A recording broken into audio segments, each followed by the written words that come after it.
আসসালামু আলাইকুম এভরিওয়ান, আশা করি সবাই ভালো আছেন। আজকে আমরা একটা ট্রেন্ডিং এবং ভাইরাল ভিডিওর ট্রেন্ডিং কাজটি করব। আজকের ভিডিওতে শুধুমাত্র হলুদ নয়, লবণ, হলুদ এবং শুকনো মরিচের গুঁড়া দিয়ে দেখানো হবে তার উপর কেমন দেখা যায়। তো নাফানের রিয়াকশন দেখুন। আগে দেখেছেন যে গ্লাসের মধ্যে লবণ দেওয়া হয়েছিল, এবার আমরা গ্লাসের মধ্যে হলুদের গুঁড়া দিচ্ছি।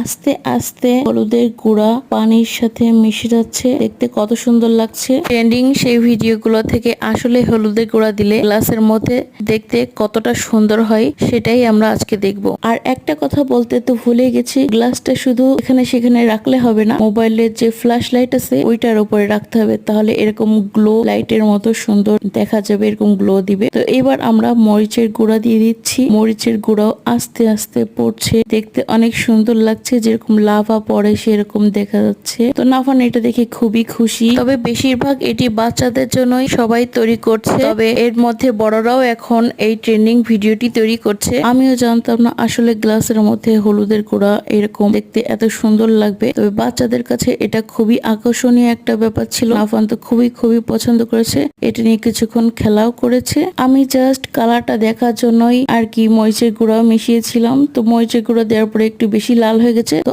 আপনারা শুধুমাত্র হলুদের গুঁড়া দিয়েই ট্রাই করতে পারেন। আমি জানি না বড়রা এটা কত উপভোগ করবে, তবে ছোটরা খুবই আনন্দ পাবে এটা দেখলে, এবং খুবই উপভোগ করবে। আপনার ছোট্ট শিশুকে অথবা আপনার বাচ্চাকে এরকম ভাবে হলুদের গুঁড়া দিয়ে দেখাতে পারেন। এটাকে অনেকে ট্রোলও করছে। আপনার কাছে এই জিনিসটা হাস্যকর মনে হলেও একটা বাচ্চার কাছে এই জিনিসটা আসলে অনেক ভালো লাগবে দেখতে। তো যেটা দেখেই সবসময় যে হাস্যকর হবে এবং সেটা নিয়ে ট্রোল করতে হবে সেটা না করে সেটার পজিটিভ জিনিস দেখতে পারেন। নাওফান তো এইটা পেয়ে অনেক খুশি হয়েছে এবং ওর কাছে নাকি দেখতে অনেক ভালো লেগেছে।